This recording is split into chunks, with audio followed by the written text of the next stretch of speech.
योगी सरकार का बड़ा एक्शन, 4000 से ज्यादा मदरसों पर चलेगा बुलडोजर। यूपी में ताबड़तोड़ चल रहा बाबा का बुलडोजर। माफियाओं की अवैध संपत्तियों के बाद मदरसे भी होंगे जमींदोज। मजार जिहाद पर होगा ताबड़तोड़ प्रहार। सरकारी भूमि से जल्द हटेगा अतिक्रमण।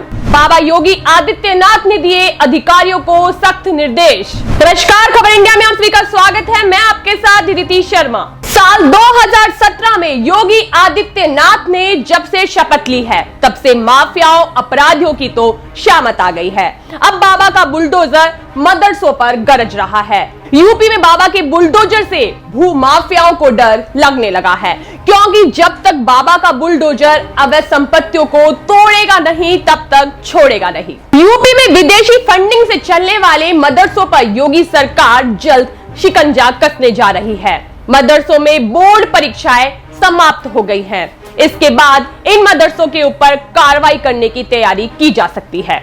आपको बता दें कि देश में 4000 से ज्यादा ऐसे मदरसे हैं जिन्हें विदेशों से फंडिंग की जा रही है। योगी सरकार ने पिछले साल प्रदेश में गैर मान्यता प्राप्त मदरसों का सर्वे करवाया था। वहीं मदरसों के सर्वे से मुस्लिम समुदाय क्यों डर रहा है? सर्वे में 8441 मदरसे गैर मान्यता प्राप्त पाए गए थे।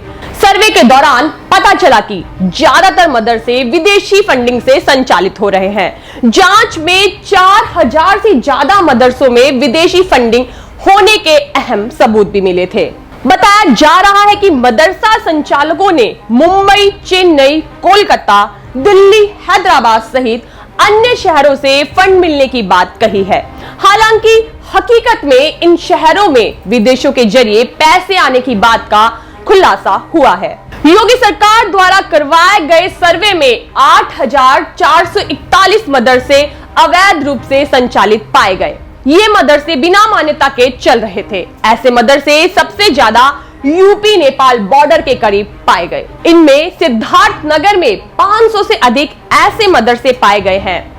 वहीं बलरामपुर, बहराइच और श्रावस्ती में 400, लखीमपुर खीरी में 200 और महाराजगंज में 60 के साथ अन्य बॉर्डर के जिलों में अवैध मदरसे पाए गए। वहीं उत्तर प्रदेश की योगी सरकार द्वारा दिए गए आदेश के बाद गैर मान्यता प्राप्त मदरसों के सर्वे में चौंकाने वाले परिणाम सामने आए हैं। अलीगढ़ जिले में संचालित कुल 125 मदरसों में से 103 मदरसे अवैध रूप से संचालित पाए गए हैं। अब इन मदरसों पर शासन के आदेश का इंतजार है। जल्द ही बड़ा कोई एक्शन हो सकता है। और वहीं जिम्मेदार अधिकारी इस मामले पर बात करने से बचते नजर आ रहे हैं। कहा जा रहा है कि विदेशों से फंडिंग में कई गड़बड़ियां भी मिली हैं। सबसे ज्यादा फंडिंग दुबई से होने की बात कही जा रही है। इसके अलावा नेपाल और बांग्लादेश से भी इन मदरसों को फंडिंग होने की बात कही जा रही है।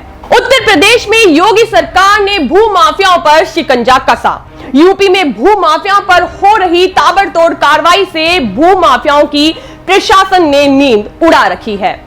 चारागाह की जमीन पर बनाए गए अवैध मदरसे पर योगी सरकार का बुलडोजर चला है। यूपी में जहां एक तरफ माफियाओं की अवैध संपत्तियों पर ताबड़तोड़ बुलडोजर चला, सभी अवैध संपत्तियों को जमींदोज कर दिया गया। अमेठी से लेकर कानपुर तक बाबा का बुलडोजर चल रहा है। वहीं उत्तर प्रदेश के बाराबंकी में एक और मदरसे पर योगी का बुलडोजर चल गया। बताया जा रहा है कि मदरसा समाजवादी पार्टी के जिला अध्यक्ष हाफिज अयाज का है। हाफिज अयाज पर आरोप है कि उन्होंने कब्रिस्तान की जमीन पर गैर कानूनी कब्जा किया हुआ है। कहा जा रहा है कि सपा नेता ने कब्रिस्तान की जमीन पर अवैध कब्जा कर मदरसे की बाउंड्री वॉल बनवाई है। आपको बता दें कि योगी सरकार के आदेश के बाद कराए जा रहे गैर मान्यता प्राप्त मदरसों के सर्वे को देश के कुछ मौलाना मौलवियों ने विरोध किया था। यहां तक कि जमीयत उलेमा ए हिंद के अध्यक्ष महमूद मदनी ने यहां तक कह दिया कि योगी सरकार मदरसों को बर्बाद करने का प्लान बना चुकी है। वहीं उत्तराखंड में भी धामी सरकार भी तथाकथित मजारों पर बुलडोजर चला रही है, जहां रातों रात मजारों की कतार बन रही है। वहीं देवभूमि उत्तराखंड एक हिंदू बहुमूल्य क्षेत्र है। ये सब अवैध मजारे इसलिए बनाई गई जिससे हिंदुओं की भावनाओं और संस्कृति को चोट पहुंचाई जा सके। हकीकत में अवैध मजारों का निर्माण विशेष समुदाय के वोट बैंक को पाने के लिए पिछली सरकारों ने योजना के तहत बनने दी गई। आप ये भी कह सकते हैं कि ये तुष्टीकरण की राजनीति के तहत पहले की सरकारों ने अवैध मजारों का निर्माण पूरे उत्तराखंड में होने दिया। आप सभी के क्या विचार हैं हमें कमेंट बॉक्स में जरूर बताइए। देश विदेश की तमाम बड़ी खबरों से जुड़े रहने के लिए देखते रहिए खबर इंडिया, क्योंकि सच दिखाता है खबर इंडिया। धन्यवाद।